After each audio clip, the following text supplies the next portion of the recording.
नमस्कार, मैं हूं मनोज मनु। नवंबर का महीना खत्म होने को है। दिल्ली सहित देश के पूर्वी हिस्से में सर्दियों ने दस्तक दे दी। पहाड़ों पर क्या हालात होंगे इसका अंदाजा आप लगा सकते हैं। अब सोचिए कि उन इलाकों में रहना कितना मुश्किल होता होगा जहां तापमान -40 डिग्री तक चला जाता है। और साथ ही अगर ऐसे वातावरण में सरहद की सुरक्षा की जिम्मेदारी हो तो हमारे शूरवीरों को होने वाली परेशानी का अंदाजा लगाना मुश्किल है। चलिए वहां खबर जहां मैं आज सबसे पहले बात हिंदुस्तान की उस तैयारी की जो ड्रैगन को मात देने के लिए भारत कर रहा है। तस्वीरें लद्दाख की हैं जहां पर भारतीय सेना के जवानों के लिए रहने के लिए नए इंतजाम किए गए हैं। पिछले 7 महीने से जारी विवाद के बाद अब सर्दियों की दस्तक है और ये वही मौका होता है जब चीन हमारी सीमा में दखल की कोशिश करता है। इस वजह से ये और भी जरूरी हो जाता है कि हमारे जवानों के लिए तैयारी अच्छी होनी चाहिए। इस नए हाउसिंग फैसिलिटी से कैसे बढ़ेगी भारतीय सेना की ताकत, देखिए ये खास रिपोर्ट।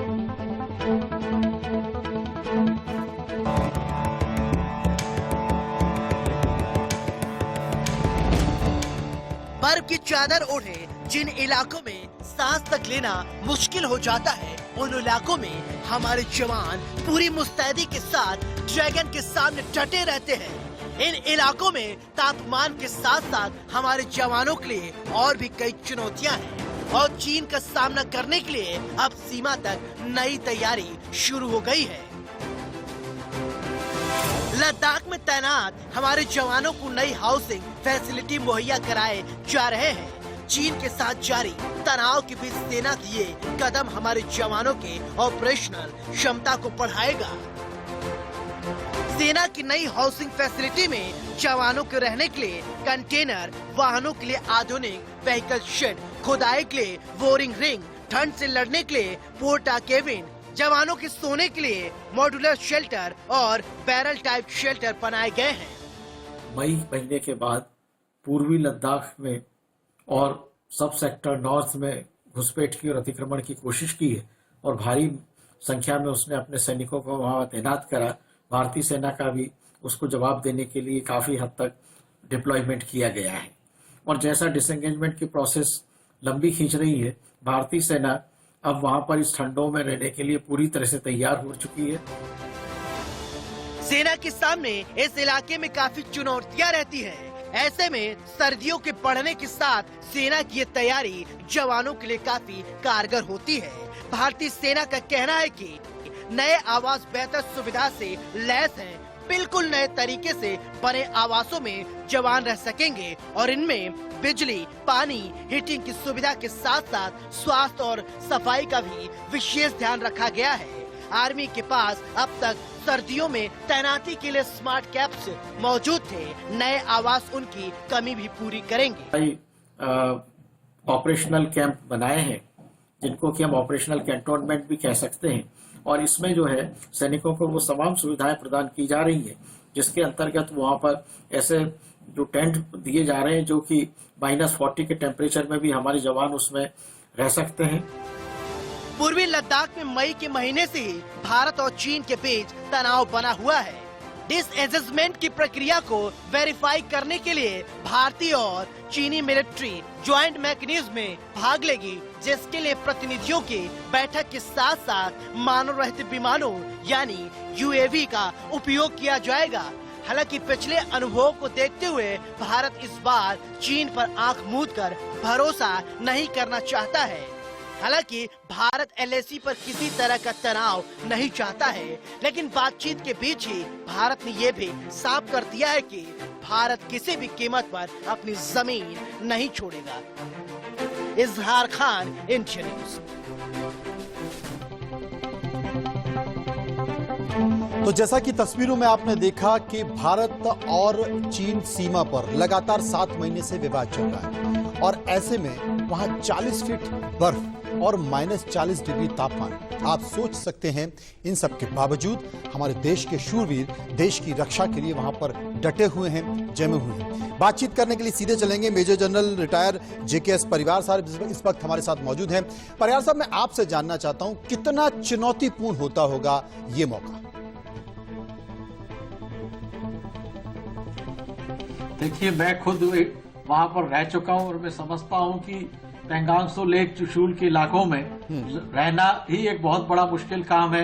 जब टेम्परेचर -40 रात में चला जाता है, दिन में -10, 15 तक हो, तेज हवाएं चल रही है, सांस लेना मुश्किल है।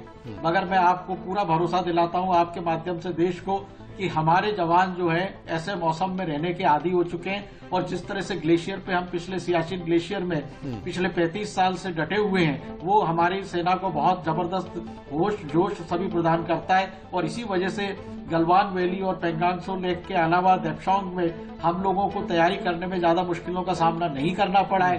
तो भारतीय सेना में एक सबसे बड़ी खासियत ये है कि हम किसी भी कितने ही एडवर्स कंडीशन क्यों ना हो, देश के लिए वहां पर रहते हैं और लड़ाई करने के लिए पूरे तैयार होते हैं। और उनको जवान को जो सपोर्ट मिलता है मेडिकल का, वो बहुत ही आला दर्जे का है, जो किसी दुनिया के किसी भी आर्मी में नहीं होता है। जो हम पहाड़ों में मेडिकल को देते हैं, हमारे ऑर्डिनेंस और बाकी लॉजिस्टिक्स भी बहुत जबरदस्त हैं। तो भारतीय सेना का होश जोश बहुत ऊंचा है, और इस तरह के कठिन, जिसमें कि आप सोच भी नहीं सकते हैं, जहां पर कोई एक आदमी 2 घंटे नहीं रह सकता है, वो हमारे जवान वहां 3 से 6 महीने रहते हैं और लड़ाई भी लड़ते हैं और जीतते भी हैं। और इन सबके बीच तमाम चुनौतियों का सामना भी करते हैं। लेकिन परिहार साहब, इसके पहले भी तमाम इंतजाम होते रहे हैं। मैं आपसे एक चीज जानना चाहता हूं कि कुछ स्मार्ट कैंप का इंतजाम किया है सरकार ने, क्योंकि सरकार उन तमाम परेशानियों को समझ रही है कि इन जवानों को किन किन चुनौतियों का सामना करना पड़ता है, किन किन परेशानियों का सामना करना पड़ता है। तो जो नए स्मार्ट कैंप्स हैं, उनकी स्थिति क्या है? वो कितने मददगार होंगे इन सैनिकों के?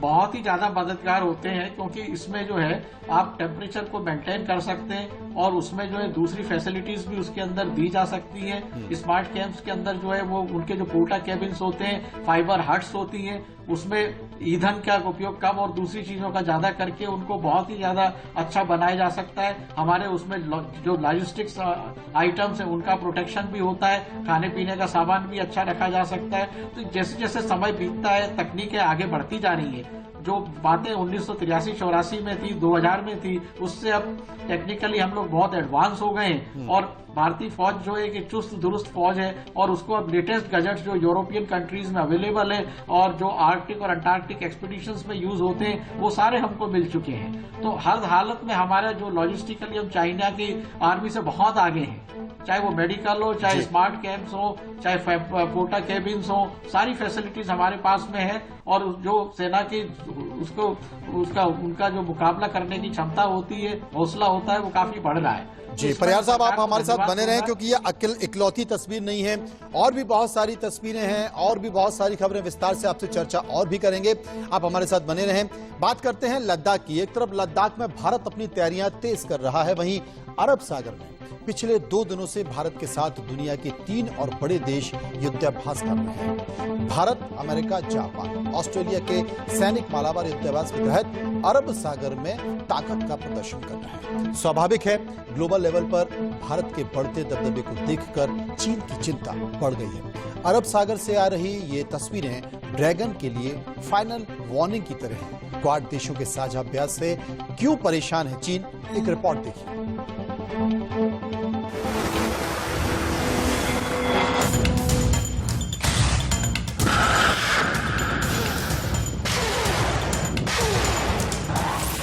क्वाड देशों की ताकत, चीन की बढ़ी टेंशन।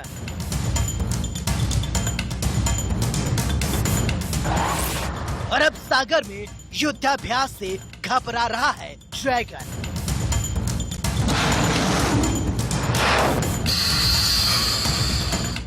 नीले समंदर में 4 ताकतवर देशों की ये जंगी जहाज चुनौती है विस्तारवाद चीन को, जो अपनी हरकतों से बाज नहीं आ रहा है। एलएसी पर अपनी भद पिटवा चुका चीन सुधरने का नाम ही नहीं ले रहा है। अरब सागर में क्वाड देशों का मालाबार युद्धाभ्यास ड्रैगन की अब तक की सबसे बड़ी घेराबंदी है, जिसे भेदना चीन के बस की बात नहीं है। क्वाड देशों अर्थात अमेरिका, जापान, ऑस्ट्रेलिया और भारत लगातार जो है वो नेवल ऑपरेशंस को बढ़ाने के लिए एक्सरसाइज कर रहे हैं। और इसी संदर्भ में Asia Pacific region, South China Sea में एक्सरसाइज हुई थी। अब उसके बाद में हिंद महासागर के दोनों क्षेत्रों, बंगाल की खाड़ी और अरब सागर में मलाबार एक्सरसाइज चल रही हैं। मलाबार एक्सरसाइज का फेज 1 जो है बंगाल की खाड़ी क्षेत्र में 3 से 6 नवंबर के बीच में हुआ था, जिसमें कि चारों देशों की नेवी ने एक बेहतरीन कोऑर्डिनेशन और जो डिस्प्ले होते हैं नई तकनीक के, उन सबका काफी अच्छा प्रदर्शन हुआ था। 20 नवंबर तक चलने वाले युद्धाभ्यास में अभी और कई शक्तिशाली फाइटर जेट को शामिल किया जाएगा।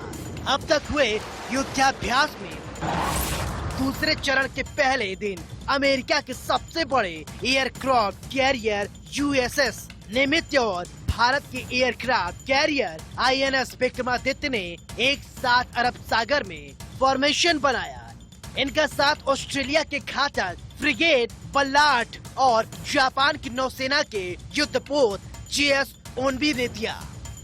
4 देशों के ये खतरनाक चक्रव्यूह को भेदना अब तक सबसे बड़ी चुनौती होगी। भारत ने पहले ही सीमा पर चीनी सैनिकों को धूल चटाकर उनकी औकात दिखा दी थी। पूरी दुनिया इस बात से वाकिफ है कि चीन अपनी ताकत के दम पर छोटे देशों पर धौल जमाता है और उनकी जमीन हड़पता है। बंगाल की खाड़ी में और अंडमान निकोबार और मलक्का स्टेट तक चीन की कोई अगर एक्टिविटीज होती है तो उसको किस तरह से रोका जा सकता है और उस पर किस तरह से काउंटर एक्ट किया जा सकता है। इसी परिप्रेक्ष्य में मलाबार एक्सरसाइज का फेज 2 रखा गया है, जो कि कल से यानी कि 17 नवंबर से शुरू हुआ है, 21 नवंबर तक चलेगा और ये उत्तरी अरब सागर में ये एक्सरसाइज की जा रही है। और इस एक्सरसाइज का बहुत महत्व ये जाता है कि इसमें भारत का सबसे बड़ा वॉरशिप आईएनएस विक्रमादित्य भाग ले रहा है और दुनिया का सबसे बड़ा वॉरशिप जो 7th फ्लीट का है अमेरिका का यूएस निमित्ज जो है वो भी इसमें भाग ले रहा है। अमेरिका ने जिस तरह से खुलकर भारत चीन विवाद में भारत का साथ दिया, उससे चीन और बौखलाया हुआ है। हिंद महासागर में चीन के बढ़ते दबदबे को रोकने के लिए अमेरिका कई कोशिशें कर रहा है। हाल ही में भारत दौरे पर आए अमेरिका के विदेश मंत्री माइकल पोम्पियो श्रीलंका, इंडोनेशिया और मालदीव के दौरे पर गए थे, जहां से उन्होंने चीन को कड़ा संदेश दिया। चीन जमीन और समुद्र में दूसरे देशों की संप्रभुता का लगातार उल्लंघन कर रहा है। चीन की कम्युनिस्ट पार्टी एक शिकारी की तरह है, जबकि अमेरिका एक दोस्त और सहयोगी के रूप में है। अमेरिका श्रीलंका के साथ अपनी साझेदारी को लोकतांत्रिक मूल्यों के तहत आगे ले जाना चाहता है, जबकि चीन के मंसूबे कुछ और ही हैं। चीन की नीति निवेश के दम पर छोटे देशों को अपने साथ लाने और फिर उनकी जमीन कब्जाने की रहती है और चीन पाकिस्तान के साथ अब कुछ ऐसा ही कर रहा है।